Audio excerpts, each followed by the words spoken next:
السلام علیکم ورحمۃ اللہ وبرکاتہ۔ جتنے بھی مجھے دیکھنے والے میرے ویورز ہیں ان سے میں یہ بات کہنا چاہتی ہوں کہ جب وہ نماز پڑھتے ہیں، اگر جینٹس ہیں تو اور لیڈیز ہیں تو، جب وہ مسجد میں جاتے ہیں اور نماز پڑھتے ہیں اور اگر انہیں یہ پتہ چل جائے کہ یہ جتنے بھی نمازی ہیں ان میں سے کسی کی بھی نماز اللہ تبارک تعالیٰ کی بارگاہ میں قبول نہیں ہے تو پھر کیسا لگے گا۔ اور لیڈیز سے میں کہنا چاہتی ہوں کہ جتنی بھی لیڈیز ہیں جو برقع پہنتی ہیں، پردہ کرتی ہیں، نیک عمل کرتی ہیں، اللہ کو راضی کرنے کی کوشش کرتی ہیں، تو اگر انہیں یہ پتہ چل جائے، ان سے کہہ دیا جائے کہ جتنی بھی یہ لیڈیز ہیں پردہ کرتی ہیں، ان کا پردہ اللہ کی بارگاہ میں قبول نہیں ہے۔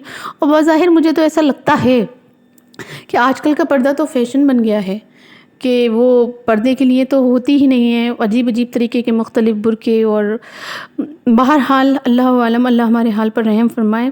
تو اگر ہمیں یہ پتہ چل جائے کہ ہماری نمازیں قبول نہیں ہیں، ہمارے حج قبول نہیں ہے، ہمارے پردہ قبول نہیں ہے، تو پھر ہمیں کیسا لگے گا۔ دیکھیے ایک حکایت میں اس ضمن میں آپ کو سناتی ہوں۔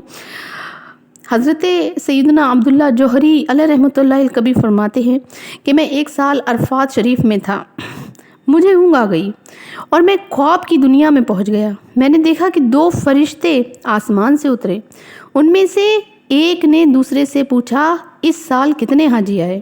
اس نے جواب دیا کہ 6 لاکھ، مگر ان میں سے صرف 6 کا ہی حج قبول ہوا ہے۔ اللہ اکبر!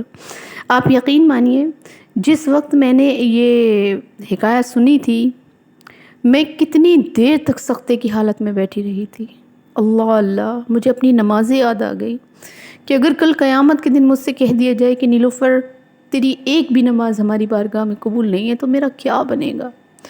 اگر مجھ سے کل قیامت کے دن کہہ دیا جائے کہ نیلوفر تیرا پردہ جو تو نے کیا وہ قبول نہیں ہے تو کیا بنے گا۔ مجھ سے کہہ دیا جائے کہ تو نے جو نیک عمل کیا وہ قبول نہیں ہے ہماری بارگاہ میں تو کیا بنے گا۔ تو یہ سوچ کر میں کتنی دیر تک بیٹھ کے آنسو بہاتی رہی اور اپنے پروردگار کی رحمت سے امید کرتی رہی کہ مولا کہ تو ہمارے حال پر رحم فرما۔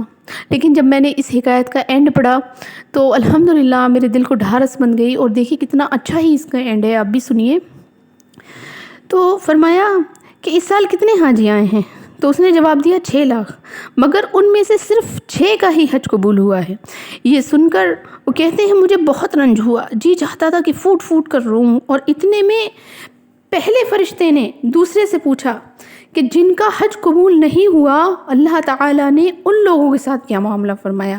آپ غور کریے، یہ ایک بہت ہی اچھی حکایت ہے اور سمجھنے والی ہے۔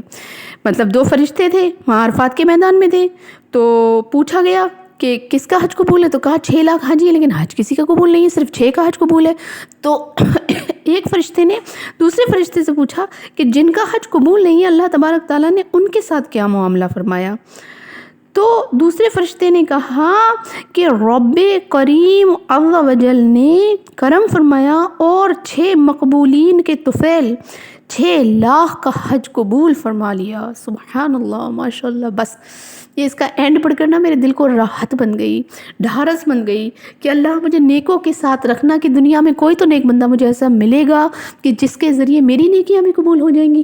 ہمیں کسی کو بھی حقیر نہیں سمجھنا چاہیے، ہمیں کسی کو بھی حقارت بھری نظر سے نہیں دیکھنا چاہیے۔ مثلا ہم نماز پڑھتے ہیں، سامنے والا نماز نہیں پڑھتا، کیا پتہ وہ کوئی ایسا عمل کرتا ہو جو اللہ کی بارگاہ میں مقبول ہو، آپ کی نماز نہ مقبول ہو۔ تو کسی کو بھی ہمیں حقیر نہیں سمجھنا ہے، اور اپنے آپ کو نیک تو بالکل بھی نہیں سمجھنا ہے، کہ بے وقوف وہی ہے سب سے بڑا جس نے اپنے آپ کو نیک سمجھا۔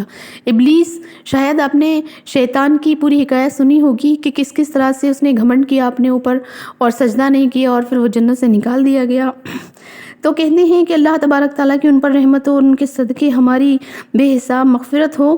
قرآن پاک میں ایک آیت ہے، اس کا ترجمہ کچھ اس طرح ہے کہ یہ اللہ کا فضل ہے جسے چاہے دے، اور اللہ بڑے فضل والا ہے، بے شک میرا رب بڑے فضل والا ہے۔ اس بے کسی میں دل کو میرے ٹیک لگ گئی ہے، اس بے کسی میں دل کو میرے ٹیک لگ گئی ہے، شہرا سنا جو رحمت بے کس نواز کا۔